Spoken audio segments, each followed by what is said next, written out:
being exceptionally busy with my permaculture earthworks at camp. I haven't been doing a lot here in the backyard other than harvest. And here's another. That right there is a big leak. Look at that. Look at Now, squirrel kicked this off. They're not quite ready yet. These are little Siberian sea peaches. They're normally ready the middle of October. But if I put that on the table, I can feel it just soft, very slightly will give in to my pressure. So if I put it on the table, it'll ripen. Not to its sweetest capability, but it'll ripen and be okay. Swiss chard. I'm making a ferment out of stems from beets and kohlrabi, and I'm going to add the Swiss chard into it.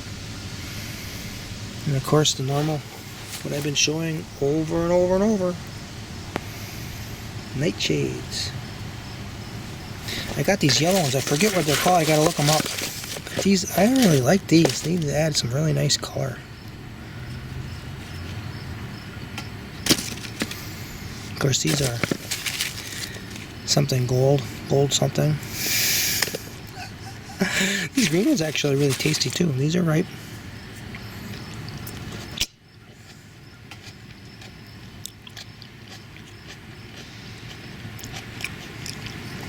But in a good news and bad news scenario, if you want the audience to have a flavor of the bad news, you post that last. But if you want to give them a good flavor in their mouth, you do the bad news first, and then you do the good news last, and then they feel better about everything, and they still have that bad news to consider.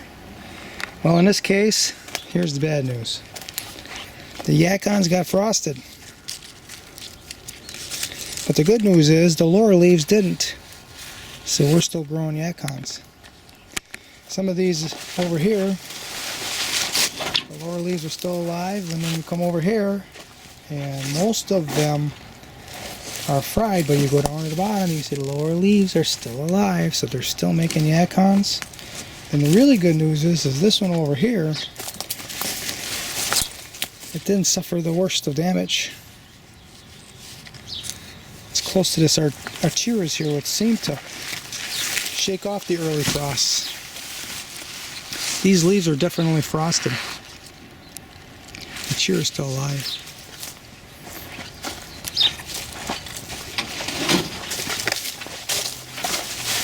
Now, if I was talking about the economy, I'd probably talk about the good news first, and then tell you how bad everything is getting in terms of this higher interest rates and slowing economy with consumers spending less and large inventories at the big box stores, and on and on and on and on about the bad news, right? Well, let's go back to the good news. Look at these beautiful peaches. Oh, that's my second bowlful so far. Both bowls came from just this one tree right here. I had this ladder, I got to the very top, got most of them on top. Not these ones that are overhanging here a little bit. See, lots of peaches on that branch right there. And then these peaches were hard yet. So the only ones I picked were the ones that were soft. Even though they're green, they're as sweet as they're going to get, is my experience. And when I'm dehydrating them now, my experience in the past was when you dehydrate them, kind of holds on to and enhances the sweetness. So this is my second bowl. They're heading for the dehydrator right now. I'm going to harvest this leek and hopefully a couple of white sulfite. Look at how long that is. That's just a long leek. Lots of stuff to eat on that leek. And these are white sulfite. Can I get any of them to come up here? Come on. Thought I'd loosen enough to... There it was. Yep. Now that's not a very large one, but that's plenty for breakfast.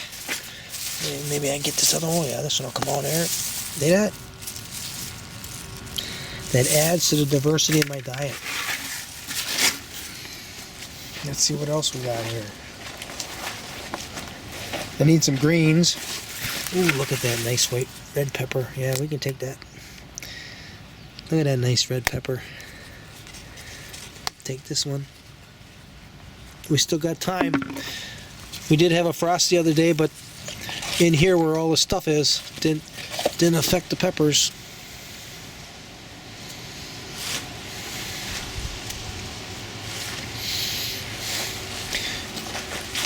Alright, this is mustard. I want some mustard greens. I wilt them a little bit in the pan, and then I use almond or avocado oil, avocado oil. And also these greens on the white salsify are also edible, so I'll eat those. And these are mustard greens.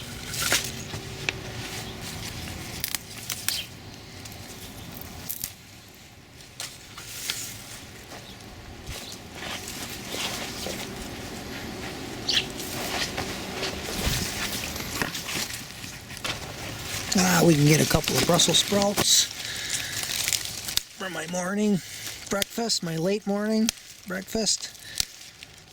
About 5 of them. Look at that. Right off the stem. I got lots. How about some chervil leaves for my salad? And a couple of black viper root leaves right here. Get some from the edge. They're laying down. Let's see, what else can we grab in here? Ooh, a nice fresh beet leaf right in the middle of this beet.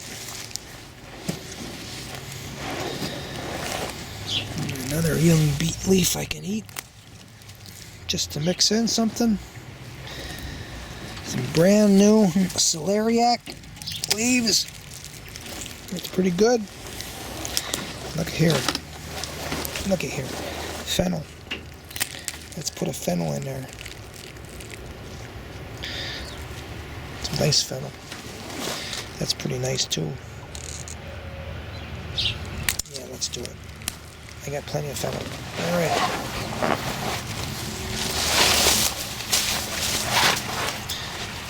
Diversity of flavors and elements, nutrition in my diet. Right there. This represents 500 shells with kernels in them from my black walnut tree.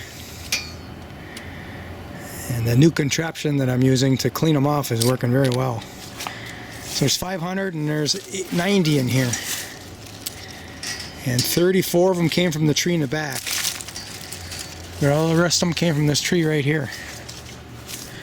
As well as this last little batch that I'm going to clean right now. So, upwards, close, over 500, close to 600 I think total. Which is an off year for this tree.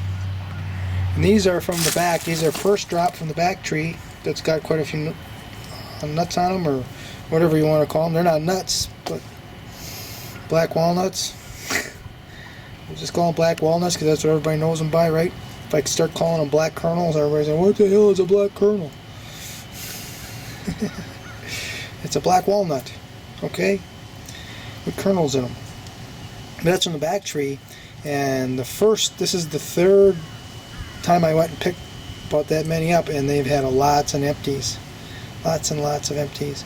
When there's no kernel inside the shell, they float. There's an air pocket in there, so they float. If it's filled with a kernel, they sink.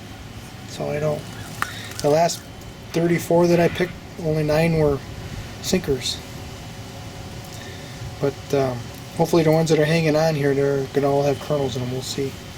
I did have that problem with that tree, I don't know, maybe like 6 years ago. Most of them were empty. Weird. Alright, I'm going to do this right now. All it amounts to is I've got a clay knife, got to have rubber gloves.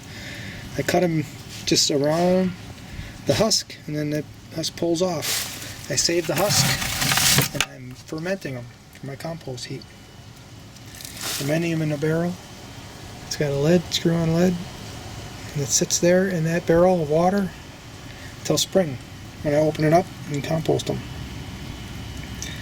Lots of elements in black walnut husks, including iodine, which is a rare thing for a plant to accumulate. Oh, this is a tree fruit. Alright, get get this done. 52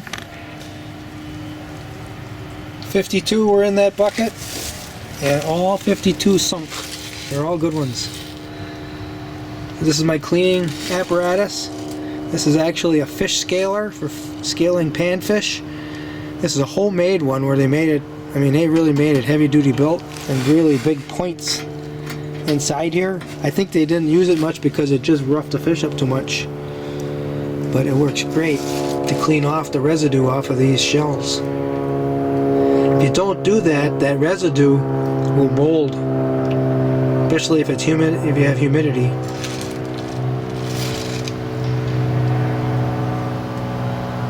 So I'm going to do this batch from the back. I'll bet we have a lot more floaters than that. We'll find out right now. Yep, lots and lots of floaters in that batch. 3, 8, 6. There's one in here I pulled out of the barrel, so 25. That's a weird number, right? 25, that's how many sinkers there are. 4, 9, 22. Still more floaters and sinkers. But that's a lot better ratio. 23. Better ratio than 9 out of 34 sink last time. So that's good. So let's go back and take a look at that tree that still has nuts hanging on it. And then I'll crack a few of these open. We'll see that they're empty. There are the husks. The husks and the worms are going to be composted next spring after they ferment in this tank. Ooh, I got a battery going out. I got to get a battery before I walk back. Something's running up in front of me. Bet it's a woodchuck.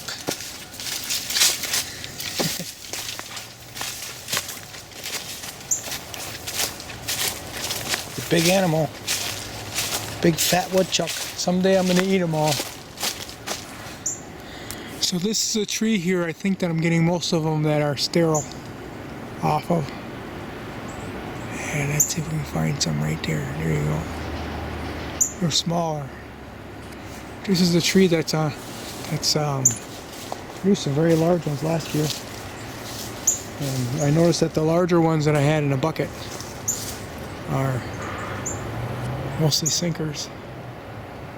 They're still green. They're hanging on.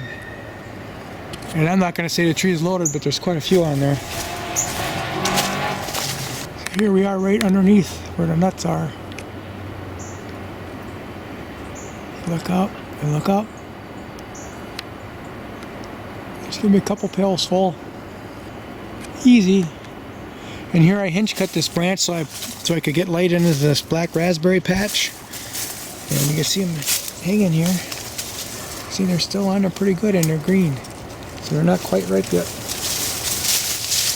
Which is nice that I've got that tree in the front that drops before this one, so I don't have so many at once. But all the low ones, I had quite a few hanging here on the low, and they all came off. I think it's squirrels. They're kicking them off of there. They're too lazy to climb up. You can see where I hinge cut it right there. This branch was overhanging this black raspberry patch. And that lets sun in here. Yeah. Yeah, got lots more to go yet.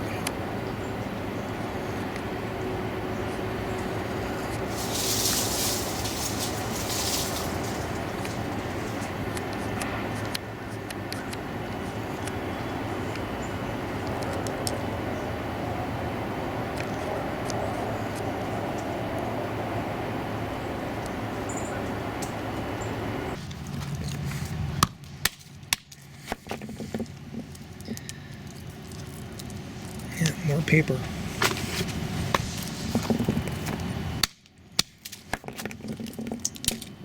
This one's even moldy.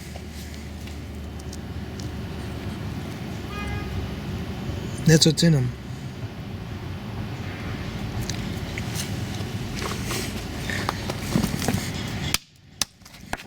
That's got nothing.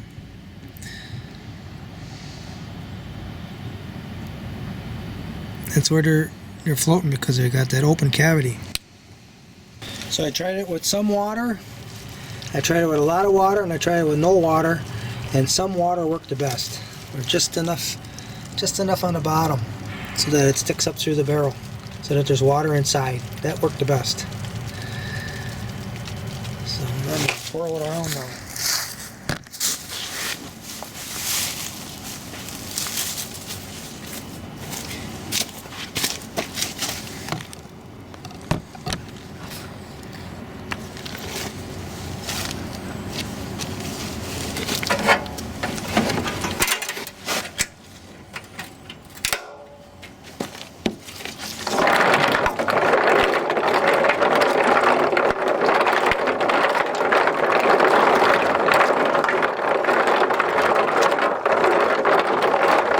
Each one of these hands I've been counting every time I bring a hand down, and 200 turns, 200 hands, clean them just as good as they're going to get. 100 is kind of okay, 200 is definitely good, so I'm at 20 now. Okay, no machine required, just me. Yeah, they're cleaned off really nice. That residue is what can mold. Get that residue off, you don't have a problem.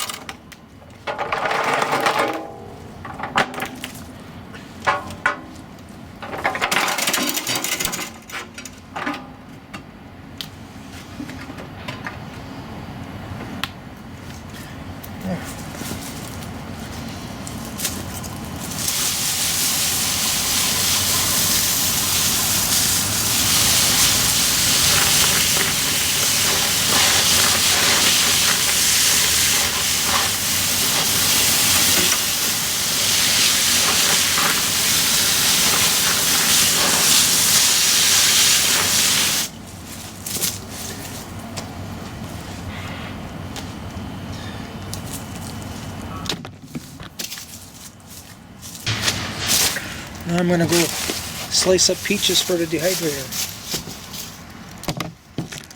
Alright, until the next time. I am on a ladder picking peaches, but not that many are ripe, just enough for me to come up here. All I'm doing is squeezing them. If they're soft like that, and you can dent them in there pretty easy, then I'm picking them. I'm going to dehydrate these peaches today. These are little Siberian Cs. They're not sweet. Well, they're a little sweet. They're a little sweet with a tang.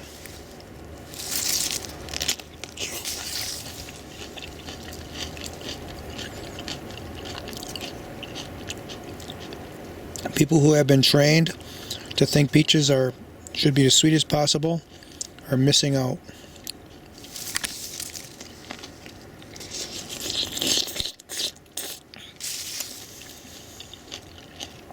And eating that crap contributes to fatty liver disease. Look it up. Fructose causes fatty liver disease. I dare ya. I got a lot of peaches all over the place. There's two trees side by side that are full like this. And I've got one on a swale that's full like this. And I've got another one that's a different type of peach. It's a smaller tree, but it's got some pretty good amount of peaches on it too. We'll go after some of those too. There is one bowl of peaches. Many more to come. I am climbing up the peach cloud. I'm surrounded by kiwis, and I'm getting above the kiwis so that I can pick peaches. These are Siberian sea peaches. These are spectacularly flavored peaches. You want to have something that's delicious, you dehydrate these halfway. It concentrates the flavors. Oh, the peaches are falling all around me. I gotta not move around so much. And I'm picking these peaches because they're ripe. And it's time to do it. So the last couple of years the squirrels have been getting most of them. Yeah, I'm still getting enough. But the squirrels probably got 80% of them. Well, I'm out peaching the squirrels this year. I got way more peaches than I've had in the past. I've got 3 trees. One I've already picked. But I've got 3 trees that are just loaded like this. So I got 2 more to go. I got a big tall ladder to get up to the ones like way up there. It's hard to move around.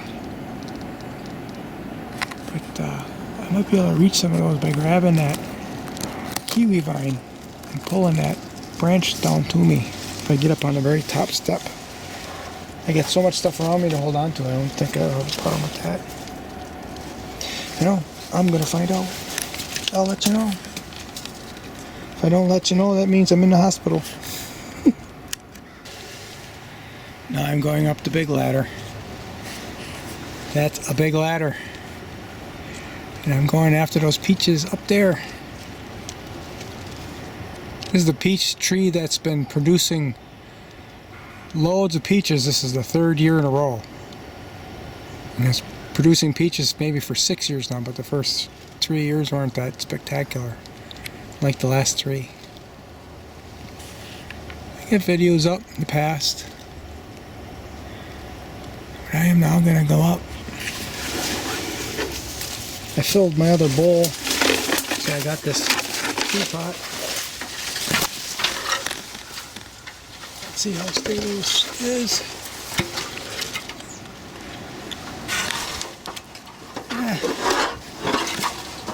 It's kind of tilty. It feels solid.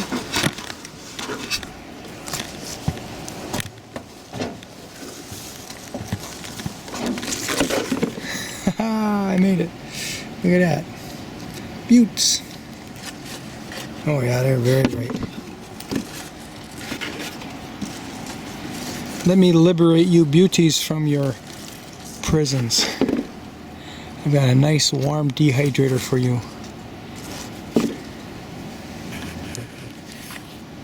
Look at it, just come off so easily.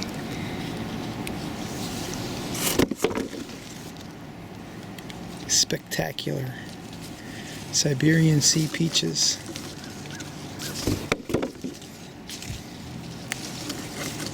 That one is a little green, but that's okay when you dehydrate them. They really concentrate the sweetness. And they're really soft, so they can be green and still be totally ripe. Look, I see a squirrel's been eating on this one.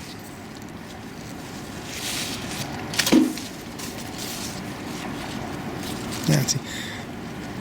I wouldn't want to pick that because it's green, you know, that's instinct, but it's a soft peach. It's soft.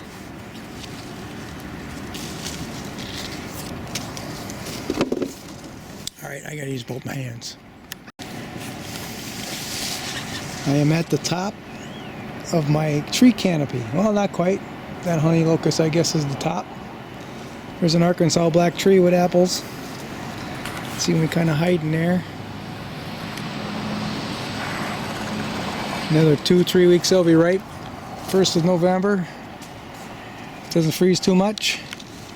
I can't quite reach those from here. I'm gonna have to move the ladder.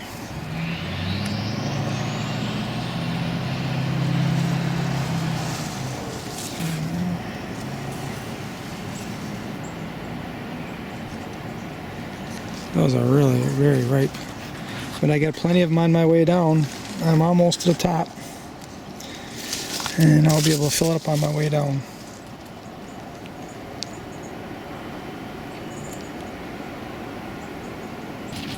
And look, so many peaches, it broke that branch right off. When you got a fork in the tree, that's the weakness right there. That's exhibiting that weakness. Hopefully it doesn't kill the tree. We'll see. Ruffians. They got chewed on. They're small, really green and hard yet. They still fell off, so I just put those in the ferment tanks. This is from one tree. There's still enough to fill another one of these bowls. And this is from the other tree. I think there's still enough to fill one of these tree pots on that tree. That's the spectacular, spectacular tree. It's a lots of peaches. Now I'm not growing for the market, so I don't care if they got a little bit of this. I don't think it's mold. I forget what they call it. Some sort of a spore or something. Most of them don't have it, but the ones that were closer to ground have some of it, exhibit some of it. I actually think it makes them a little sweeter. But when you dehydrate it, you don't see any of that. Alright. And then these were kiwis that I picked when I was up there. Kiwis growing into peaches. And they're just getting going, man. Once they get going, they'll probably break every branch on those peach trees. Alright. Peaches ready for the dehydrator. I cut them in threes. So I cut them along that line. There's a line on here, right here. You can see the line. And that's where the pit is flat on each side. So I'm able to cut pretty cleanly and deeply. And what's left is the spring here. You can see where the pit is flat on this one. That's the flat side, see that? So now I can just pick that out of there easy. I'm replanting those on my 40 acres, just all over the place in random areas. So those are the pits, and so far I've been having about 20% of them germinate just by planting them in the soil, without doing any of that stratification stuff. So there, I got it over me. You can see that line you can see the line pronounced right there. Just cutting along that line on both sides. It's producing the ring in the center where the pit was, and then these two ends. I sprinkled cinnamon on the ends. I could do it on the rings too, but a lot of cinnamon's lost through the ring, and they taste good without cinnamon. Just when it's dead of winter and you got the really cold nights, it's really nice for some reason to get cinnamon inside your stomach. Warms you up. And here's the batch I did yesterday. Look at that. They're not quite finished, but they got smaller, so I was able to bunch them together. 2 fit on one rack sort of thing. And now I'll continue dehydrating them. You know, if I had a shrink wrap process, I could shrink wrap these, and this would be I think a better delicacy to eat in the winter, because they're somewhat still soft. They have some moisture inside. But I'm afraid if I just put them away this way without refrigeration or put them in the freezer, they would start to mold just enough that this one here might be. This one's tough. I don't feel any moisture in that one. So that one I could save just the way it is. So they have to be monitored piece by piece sort of thing, I think, unless I shrink wrap. Look at that. Got it like that.